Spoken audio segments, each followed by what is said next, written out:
बोकारो जिला कांग्रेस कमेटी की बैठक, राष्ट्रव्यापी कोविड आउटरीच प्रोग्राम की हुई शुरुआत, कार्यक्रम को सफल बनाए जाने पर किया गया विचार विमर्श।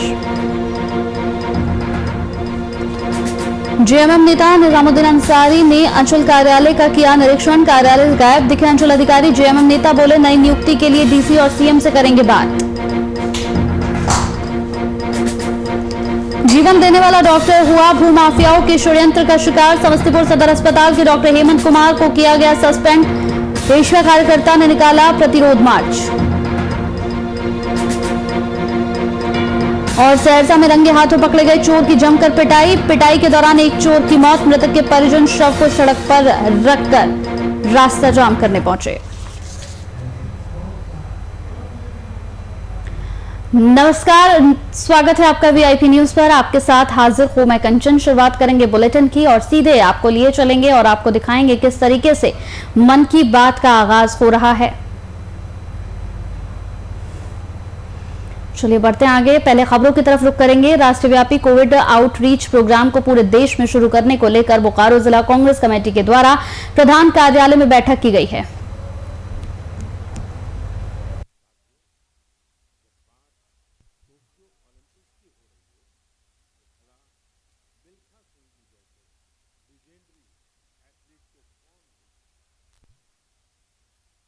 प्रोग्राम के माध्यम से हम सब प्रखंड अध्यक्षों के माध्यम से और कोरोना योद्धा के माध्यम से गांव में वैसे लोगों के बीच जाएंगे जो कोरोना से किसी न किसी रूप में प्रभावित हुए हैं, चाहे वो आर्थिक रूप से प्रभावित हुए हों या उनका स्वास्थ्य में उनको परेशानी हुई हो, बीमार हुए हों, किसी के घर में मौत हो गई हो, वैसे लोगों को क्या सुविधा मिली, क्या मिलनी चाहिए, मौत हो गई हो है तो क्या वो घर के एकमात्र कर्ता थे, इन सब जानकारियों को इकट्ठा करके हम लोग इस अभियान के दरमियान एक फॉर्म बनाकर पूरा रिपोर्ट प्रदेश कांग्रेस को और फिर अखिल भारतीय कांग्रेस कमेटी को देंगे।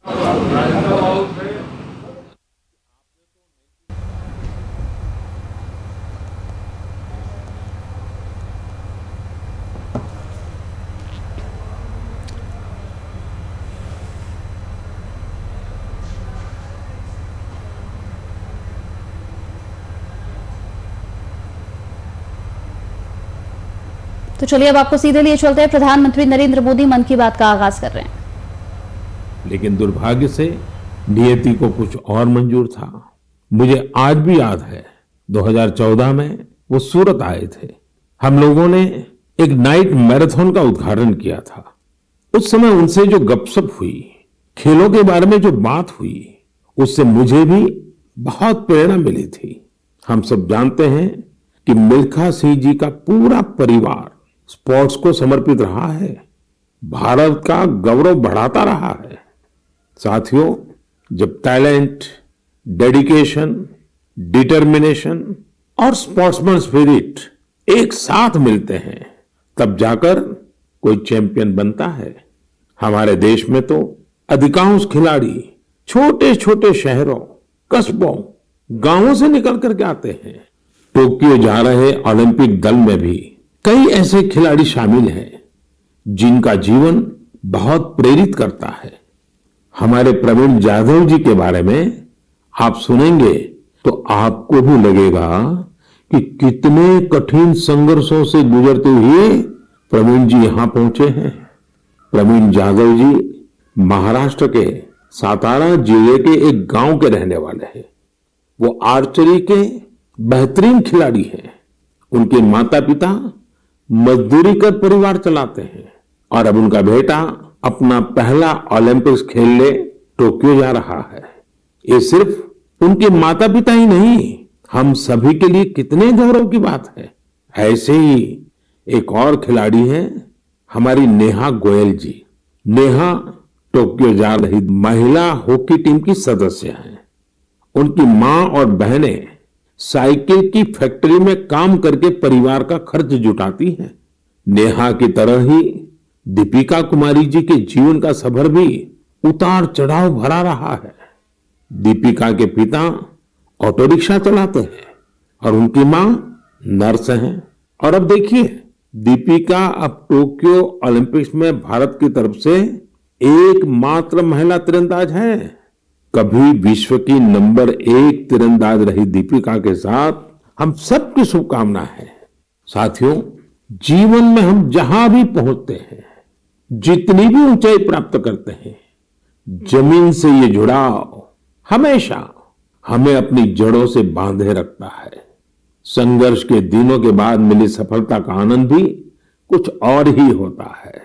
टोक्यो जा रहे हमारे खिलाड़ियों ने बचपन में साधनों संसाधनों की हर कमी का सामना किया, लेकिन वो डटे रहे, जुटे रहे। उत्तर प्रदेश के मुजफ्फरनगर की प्रियंका गोस्वामी जी का जीवन भी बहुत सीख देता है। प्रियंका के पिता बस कंडक्टर है। बचपन में प्रियंका को वो बैग बहुत पसंद था जो मेडल पाने वाली खिलाड़ियों को मिलता है।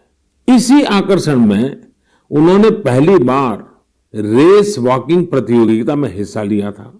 अब आज वो इसकी बड़ी चैंपियन है। जैवलिन थ्रो में भाग लेने वाले शिवपाल सिंह जी बनारस के रहने वाले हैं।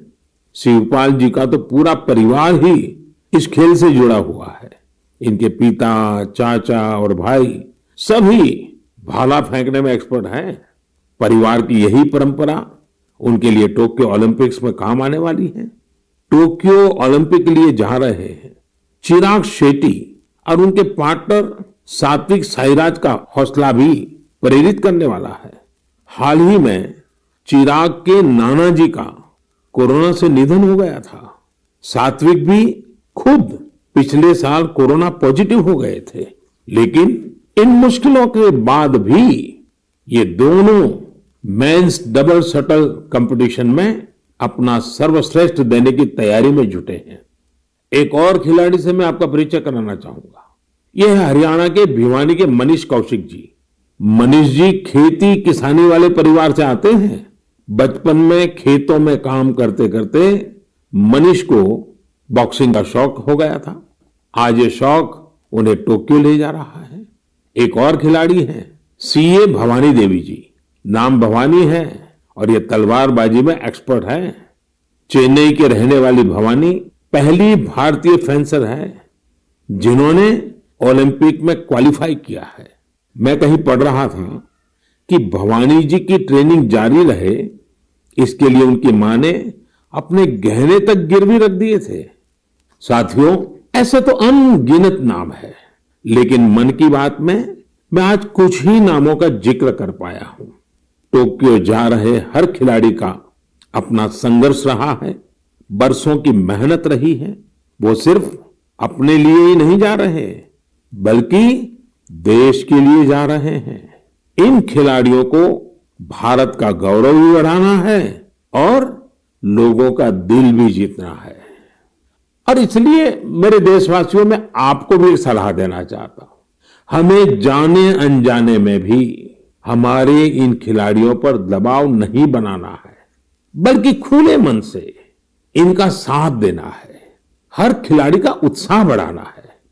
सोशल मीडिया पर आप हैशटैग चीयर फॉर इंडिया के साथ अपने इन खिलाड़ियों को शुभकामनाएं दे सकते हैं।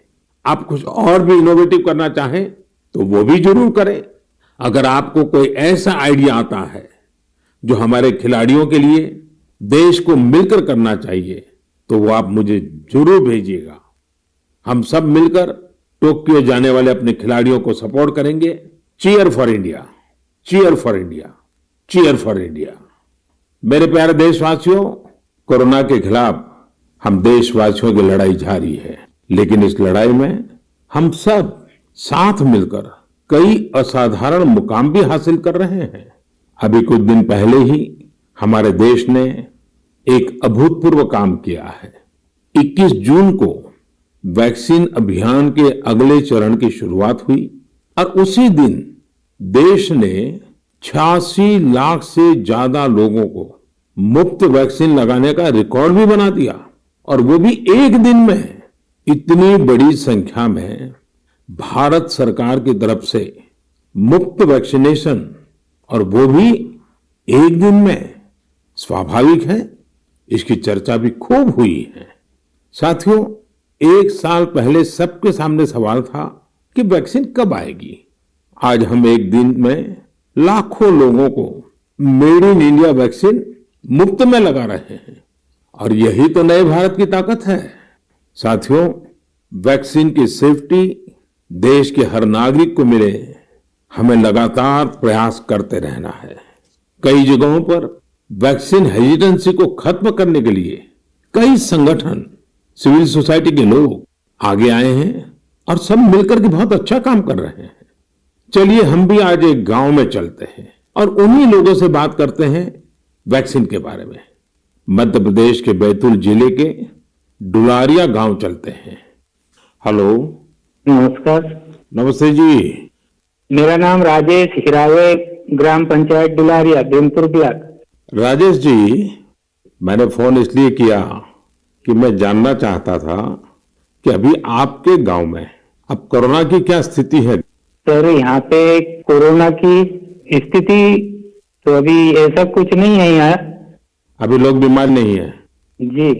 गांव की जनसंख्या कितनी है, कितने लोग हैं गांव में? गांव में 462 पुरुष है और 332 महिलाएं। अच्छा राजेश जी, आपने वैक्सीन ले ली क्या? नहीं सर, अभी नहीं लिया। अरे क्यों नहीं लिया? सर जी, यहाँ पे कुछ लोगों ने कुछ व्हाट्सएपों पे ऐसा भ्रम डाल दिया गया कि उससे लोग भ्रमित हो गए सर जी। तो क्या आपके मन में भी डर है? जी सर, पूरे गांव में ऐसा भ्रम फैला दिया था सर। अरे रे, ये क्या बात की आपने। देखिए राजेश जी, मेरा आपको भी और मेरे सभी गांव के भाई बहनों को यही कहना है कि डर है तो निकाल दीजिए। जी। हमारे पूरे देश में 31 करोड़ से भी ज्यादा लोगों ने वैक्सीन का टीका लगवा लिया है। जी। आपको पता है ना, मैंने खुद ने भी दोनों डोज लगवा लिए हैं। जी सर। अरे मेरी माँ तो करीब करीब 100 साल की है, उन्होंने भी दोनों डोज लगवा लिए हैं।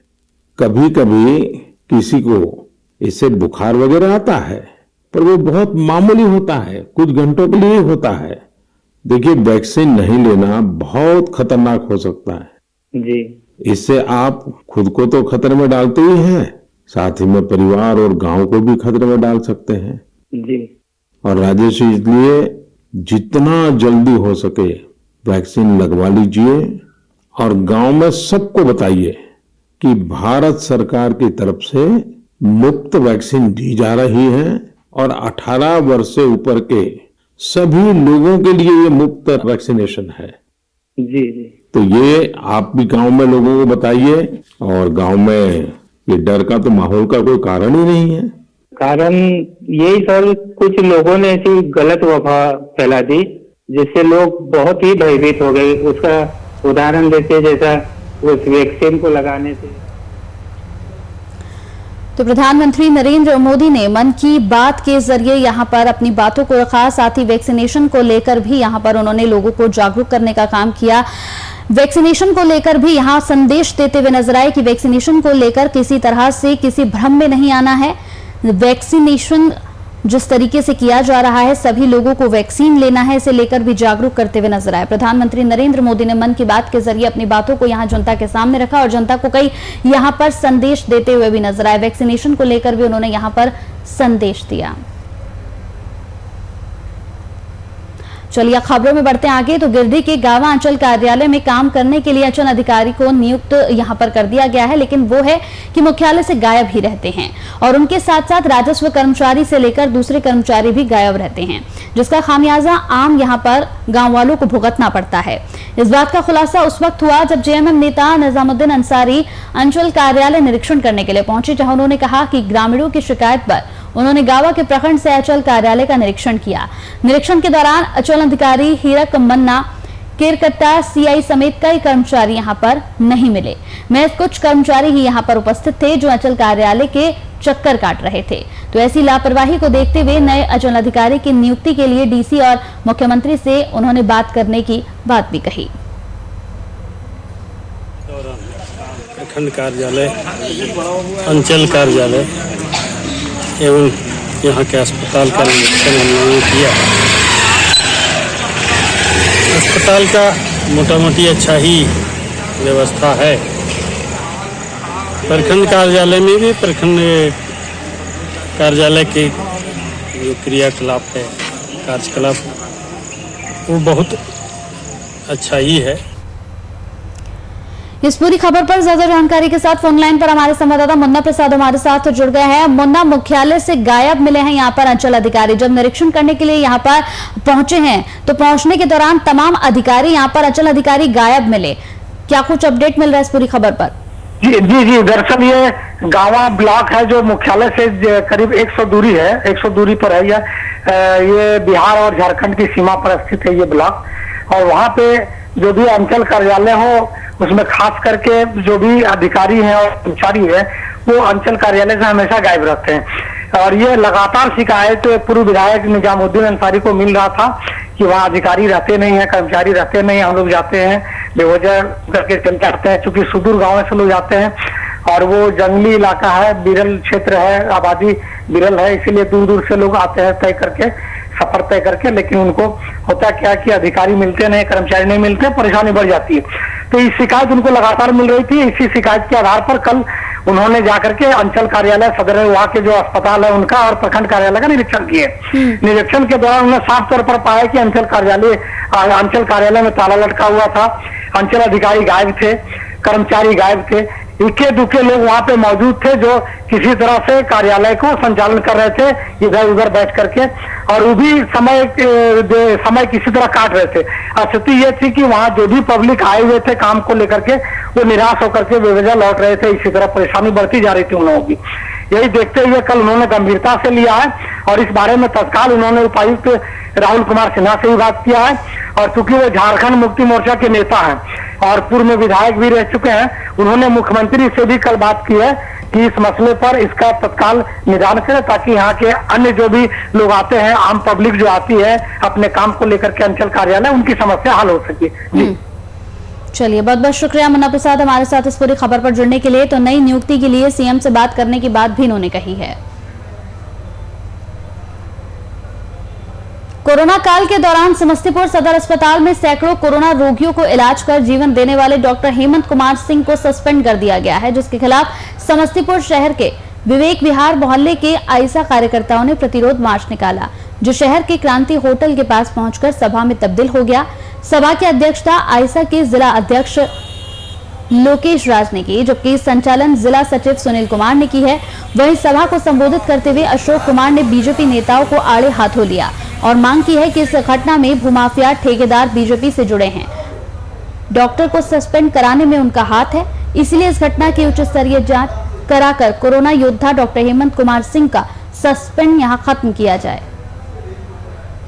आज हम लोग के कोरोना काल में सदर अस्पताल के उपाधीक्षक डॉक्टर हेमंत कुमार द्वारा अच्छा काम करने और सरकार की गलत नीतियों को उजागर करने के खिलाफ भू माफिया के इशारों पर जिस तरीके से डॉक्टर हेमंत कुमार को निलंबित किया गया है, वो आज हम लोग का मांग है कि डॉक्टर हेमंत कुमार का निलंबन वापस की जाए और भू माफिया के इशारे पर जो सदर अस्पताल का जमीन हथियाया गया है उस जमीन के ऊपर सरकारी अस्पताल का जो है बाउंड्री वाल कराई। अभी आयसा के द्वारा जुलूस निकालकर चर्चित कोरोना काल के डॉक्टर जिन्होंने सैकड़ों कोरोना रोगी का जान बचाया समस्तीपुर सदर अस्पताल में, हेमंत कुमार को भू माफिया CS भाजपा के सांसद के मिली भगत से सस्पेंड कर दिया गया है। छात्र युवा और समस्तीपुर वासी में आक्रोश है।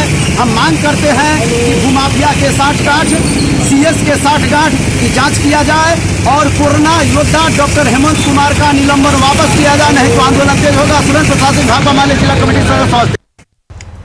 इस पूरी खबर पर ज्यादा जानकारी के साथ संवाददाता कैसर हमारे साथ जुड़ गए हैं। कैसर, एशिया कार्यकर्ताओं ने यहाँ पर प्रतिरोध मार्च निकाला है और प्रतिरोध मार्च निकालते हुए उन्होंने यहाँ पर डॉक्टर का जो निलंबन है उसे वापस लेने की मांग की है, क्या कुछ अपडेट मिल रहा है इस पूरी खबर पर?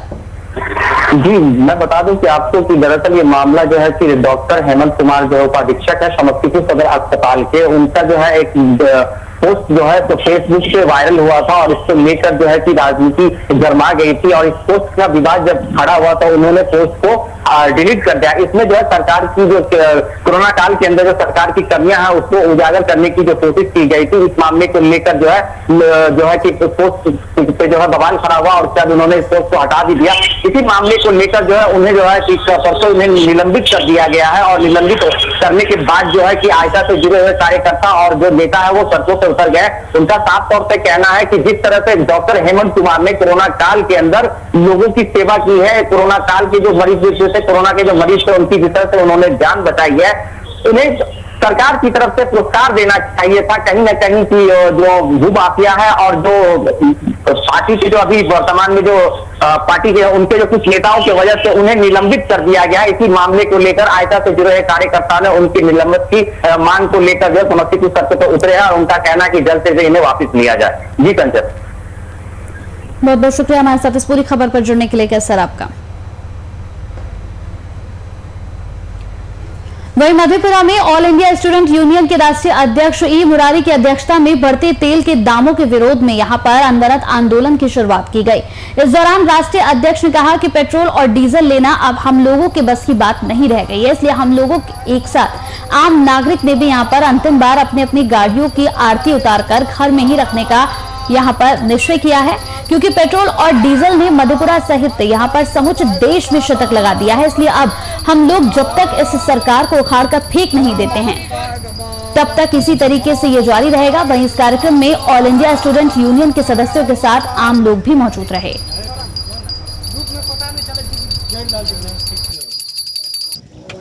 मोटरसाइकिल पर अब चढ़ने लायक हम लोग नहीं रहे। महंगाई इतना चरम पर है, डीजल और पेट्रोल, सरसों तेल 100-200 का पार कर गया है। इसलिए हम लोग आरती उतार रहे हैं, मोटरसाइकिल को प्रणाम करते हैं। आज के बाद आपको लगा देंगे सुरक्षित स्थान पर, पैदल मार्च हम लोग करेंगे। आज मधेपुरा में आम लोगों की जो मुख्य समस्या हो गई है, पेट्रोल डीजल सरसों का तेल की जो मूल्य वृद्धि हुई है, बेतहाशा मूल्य वृद्धि हुई है, इसको लेकर के यहाँ के आम जनमानस जो है, हमारे संगठन के लोग, हमारे आम जनमानस अब गाड़ी पे चढ़ने लायक नहीं बचे हैं। स्थिति ये हो चुकी है कि अब ये लोग पूजा करके आज के बाद से अपने 4 चक्का वाहन को, अपने 2 चक्का वाहन को घर में लगाने जा रहे हैं। इसलिए अंतिम बार उसका आरती उतार करके, घंटी बजा करके उसको प्रणाम करने का काम। सहरसा के सदर थाना क्षेत्र में हनुमान मंदिर के पास स्वाति जनरल स्टोर में चोरी करते हुए 2 युवकों को स्थानीय लोगों ने रंगे हाथों पकड़ लिया, जिसके बाद लोगों ने पकड़े गए चोर की जमकर यहां पिटाई कर दी, जिसमें एक चोर की मौत हो गई, तो वहीं दूसरे युवक को स्थानीय लोगों ने पुलिस के हवाले कर दिया। घटना बीते दिन की बताई जा रही है। वहीं हत्या की सूचना मिलने के बाद मृतक के परिजनों ने शव के साथ शंकर चौक को पूरी तरह से जाम कर यहां नारेबाजी शुरू कर दी, जिसके बाद पुलिस अधिकारियों को समझाने के बाद मामला बमुश्किल शांत हुआ और इस जाम को हटाया गया। ये पेशेंट जो है सुबह में आज तड़के सुबह 3:30 बजे सुबह लाया गया है, जिसकी मृत्यु जो है इलाज के दौरान हो गई। जख्मी अवस्था में ये 7 बजे तक हम दुकान खोले, उसके बाद हम दुकान बढ़ा करके घर चले गए अपना। उसके बाद रात में लगभग वही 2 बजे बगल के दुकान वाले हमको फोन किए, तो कोई खबर का आवाज़ सुन अंदर में कोई दुकान में घुसा हुआ, तो हम जो है